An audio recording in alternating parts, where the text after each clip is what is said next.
Meus amigos, às vezes a melhor coisa numa relação é dar um tempo. E é o que vai acontecer agora entre torcida e seleção brasileira, porque data FIFA agora só em março de 2025. E vou te falar, os jogadores devem estar aliviados, a CBF deve estar aliviada, e o torcedor também, né, que está meio saturado. E eu já cansei de defender, né? Nunca pensei em ser perfeito, mas vou correr pelo direito. Fala, moçada, beleza? Bruno Formiga na área, nada mais convidando você aí a se inscreve no canal, toca na notificação, deixa o seu like, deixa o seu dislike, comente o conteúdo, compartilha o conteúdo, vamos ver se a gente chega aos 400 mil inscritos até o final do ano. Acho que dá, hein? Faltam ali 5 mil e pouco, 6 mil, pô, vai dar. Até o final do ano, contribui aí, meu chapa. Chegou até agora aqui, né? Tá aqui de bobeira, caiu de paraquedas no vídeo, curtiu, faz essa aí, faz a boa. Vamos falar da seleção brasileira, que encerrou 2024 de maneira melancólica, né? Desanimadora, um pouco frustrante com o empate diante do Uruguai. 1-1, jogando em casa, o Brasil sai desta data FIFA sem vencer. Eram 6 pontos possíveis, o Brasil conquistou 2. E sem fazer grandes jogos, né? Sem mostrar para o torcedor evolução, sem dar sinais de que há um caminho promissor ali, de que há motivos para continuar acreditando. E aí esse jogo específico, Brasil e Uruguai, tem muitas questões ali, né? Tem uma entrevista descolada da realidade, na minha visão, do Rafinha, tem uma entrevista que mostra um quê de agonia, de desespero até do Dorival, uma coletiva que você até se põe no lugar do cara e fica, meu irmão, ele tá muito agoniado ali, ele tá muito acuado. E aí, quando você tá acuado, às vezes você reage de uma maneira que é desproporcional ou que não tá linkada ali com o que está acontecendo. A Fonte Nova não está cheia, eu acho que é um ponto para a gente discutir. Não é uma novidade a seleção levar um público ruim a um jogo, isso já aconteceu. E aí, o meu grande ponto, quando eu trago isso, é mostrar que estamos vivendo uma crise, sim. O momento da seleção é muito ruim, o torcedor está largando de mão a seleção? Está. Mas isso já aconteceu em outros momentos e a gente recuperou. E aí, quando eu uso isso, primeiro para falar, não para tranquilizar, dizer, tá tudo bem, espera que vai passar. Vai passar, não precisa você entender que tá tudo bem, mas a gente pode visitar ali o passado para tentar entender ferramentas de recuperação da autoestima, da conexão com o torcedor, do bom futebol ou só dos resultados, enfim.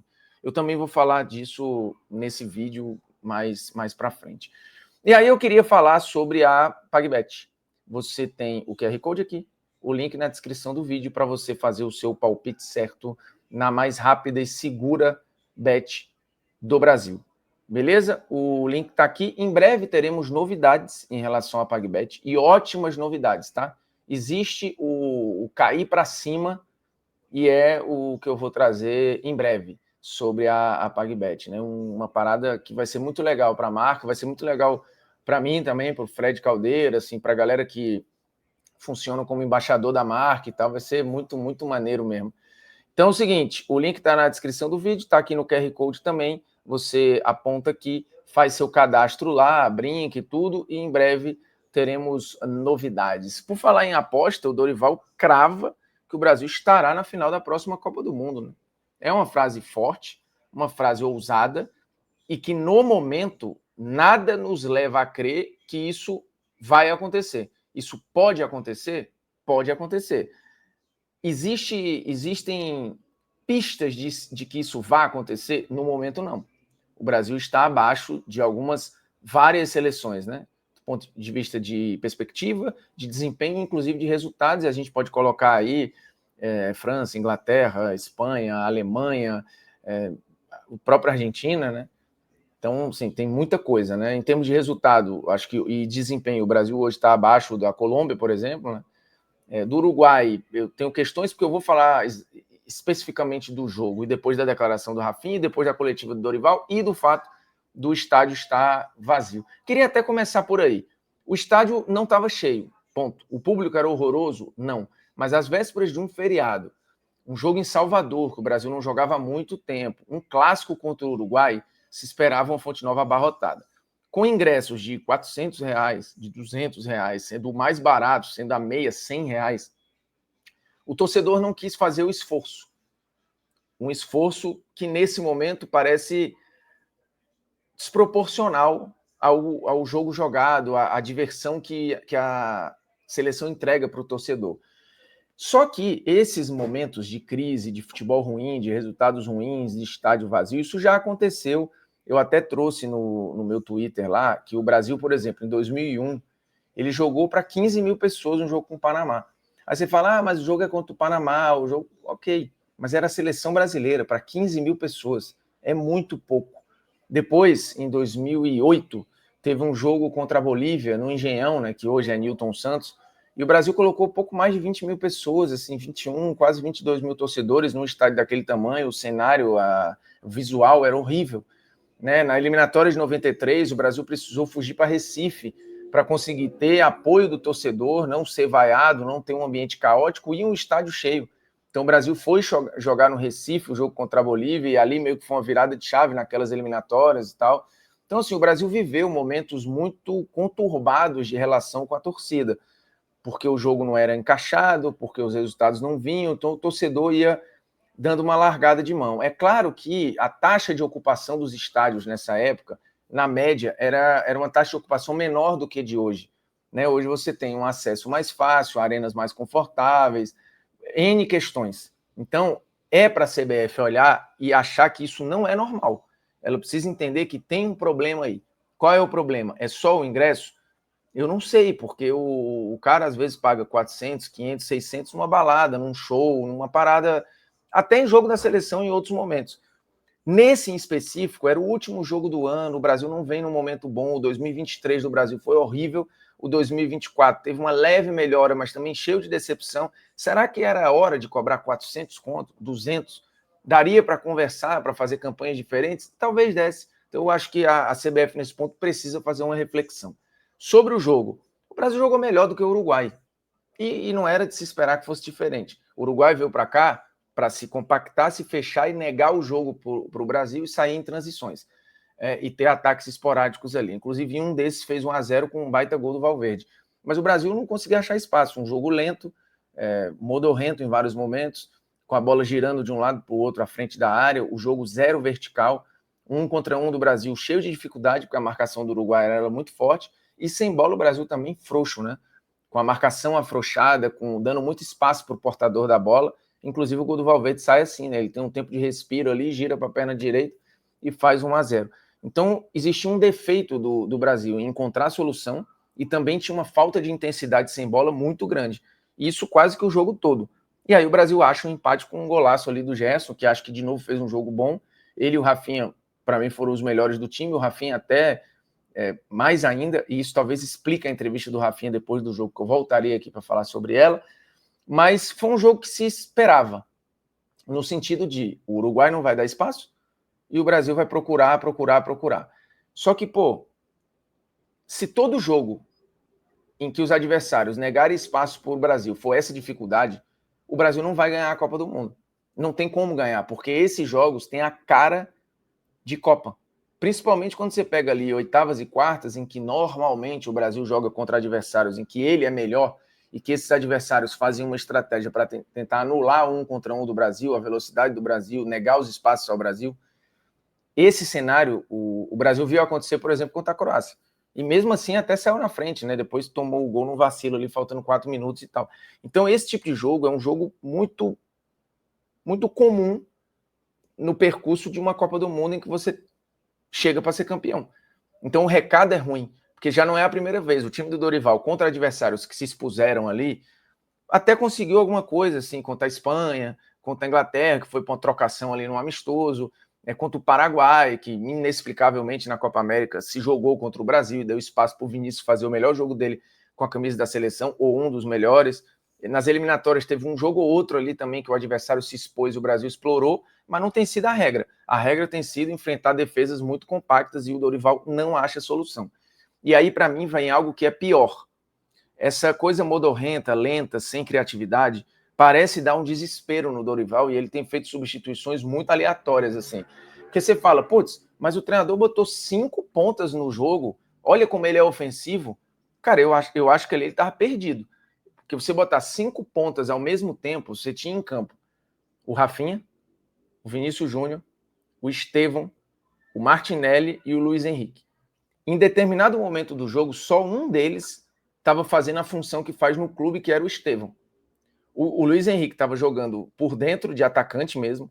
O Vinícius, para ele não é estranho, né, jogar por dentro, mas ele estava totalmente encaixotado ali. E beleza, ele até faz isso no Real Madrid em vários momentos, mas não é a melhor versão, mas ele faz. O Martinelli estava correndo o campo inteiro, assim, de uma forma inexplicável até por dentro e tal. E o Rafinha virou lateral esquerdo em determinado momento. Então, assim, você olhava, putz, 5 caras muito talentosos. Mas se você não tem suporte e treino para isso, vira time de pelada, em que cada um faz o que bem entende ali. E a transição defensiva do Brasil estava caótica, porque em algum momento estava parecendo handball, né? O Brasil atacava e quando voltava o Uruguai ia todo, e o Brasil às vezes não voltava todo, porque o Vini não estava voltando, o Rafinha estava tendo dificuldade, o Martinelli estava tendo dificuldade, o Luiz Henrique voltava muito pouco, o Estevão estava sacrificado pelo lado. Então, do que adianta ter 5 caras tão talentosos ali se você não tem nenhuma estrutura para isso, ou nenhum planejamento para isso? Assim, porque eu duvido que o Brasil tenha treinado nesse período para jogar com 5 pontas naquele contexto. Eu duvido. E isso não adiantou. O Brasil não criou mais espaço, o Brasil não criou grandes chances. Teve um lampejo ali individual do Estevão, que ele fez uma tabela com o Paquetá e aí chutou em arco ali para fora. Mas, no geral, é você enfiar talento no campo e falar, resolvam. O que é a prova de que esse papinho de que, putz, futebol brasileiro ele é inventivo, tem que deixar o jogador solto. Você precisa estimular a criatividade. Cara, no jogo de alto nível, se você não tiver repetição de movimento, padrão, movimentos coordenados, isso não vai adiantar. Você vai ter lampejos, mas dificilmente isso vai dar em alguma coisa. É óbvio que a criatividade precisa ser estimulada, a liberdade tem que ser estimulada, mas dentro de um contexto organizado que permita que a criatividade se aflore. Não adianta eu ser criativo se eu não tenho uma tela para pintar, não adianta eu ser criativo sem escrever um roteiro, não adianta eu ser criativo sem ter uma câmera para filmar. A minha criatividade não vai gerar nada, ela vai gerar ali uma ideia e nenhuma execução. Isso eu estou falando de arte, esporte é outra parada. Então você precisa ter contexto e estrutura. E o Brasil não tem isso e não teve com o Dorival em basicamente momento nenhum. Tirando que o Brasil tomou gol em quase todos os jogos com o Dorival. Então, assim, ele não é um time criativo, ele não é um time de soluções, ele não é um time de movimentos coordenados e de uma construção que você tem, vê lógica naquela construção, fala, putz, o Brasil ataca assim. Eu não sei como o Brasil ataca. Não sei. Aí você fala, putz, você é burro. Pode ser que eu seja burro, mas eu não estou vendo o Brasil ter um plano de construção ofensiva. Zero. E defensivamente ele segue exposto, ele toma gol em quase todos os jogos. E aí quando você vai para o pós-jogo e vê esta declaração, aí é preocupante. Eu entendo o Rafinha até a página 2, mas o que ele fala é desconectado do que foi o jogo e do que é a realidade. E aí tá lá no site da TNT. Rafinha dá forte declaração após vaias e empate entre Brasil e Salvador. Brasil, Uruguai e Salvador. Eu acho as vaias justas de um torcedor que pagou caro numa véspera de feriado à noite e se sentiu frustrado. E aí o Rafinha falou a seguinte frase na entrevista à TV Globo, né? A vaia é pelo resultado, não só pelo resultado. Desculpa a palavra, mas a gente jogou pra caralho. Não jogou. A gente jogou muita bola. A verdade é que eu estou muito orgulhoso de todo mundo pelo que a gente fez aqui dentro hoje. Vai ser difícil ganhar da gente, afirmou o Rafinha. E aí você fica se perguntando, eu não sei se é tão difícil. Realmente, o time do Dorival tem perdido pouco? Assim, tem. Mas ele toma gol direto. Então, isso no mata-mata já é risco. E quando ele fala que jogou pra caralho, eu sinceramente acho que ele tá falando dele. O Rafinha tá fazendo uma autoavaliação, e aí ele pode até falar, ele jogou pra caralho mesmo. Eu acho que ele jogou muita bola. Ele pode estar muito orgulhoso do time, muito orgulhoso dele. Mas o time não jogou bem. E aí, essa declaração, ela fica esquisita para o torcedor que viu o jogo e fica sem entender como é que alguém pode ter essa percepção. E aí, suponhamos que o Rafinha ache de fato isso. do jogo da seleção como um todo. E, de novo, ele pode ter misturado uma autoavaliação com uma avaliação do jogo. É possível. E ok, acontece, tá tudo bem. Mas, se a gente tira isso como verdade, fica muito difícil entender uma evolução, uma perspectiva para frente, se os caras não estão detectando o problema que está ali na cara deles. E aí isso vale para a coletiva do Dorival depois do jogo, que fala de evolução, ele bate nessa tecla sempre, mas é algo, assim, muito embrionário, né? A seleção, ela engatinha. E eu acho que o Dorival tem méritos ali, por exemplo, no Gerson, eu acho que ele tem méritos, eu acho que ele tem méritos no Luiz Henrique, ele tem méritos no Igor Jesus, ele tem tentado aproveitar o melhor deste Rafinha que veio do Barcelona, ele tem tentado. O Dorival é um bom sujeito, mas dito isso, eu acho que há um teto ali. Eu não sei se ele vai encontrar grandes soluções, né? As mexidas normalmente são as mesmas, e quando elas fogem um pouco do normal, é essa parada meio sem sentido e nexo nenhum, que foi a reta final do jogo contra o Uruguai e que já aconteceu em outros momentos. Então, a entrevista do Dorival me parece assim de alguém desesperado ali, por tempo, por reconhecimento, sabe assim, cara, vocês não estão vendo o que eu estou vendo? Pô, aí eu respondo, não estou vendo o que ele está vendo. Eu não estou vendo essa evolução, eu não consigo ter esse otimismo, por mais que eu entenda que as crises passam, que a seleção já viveu outras crises, isso acontece, passa.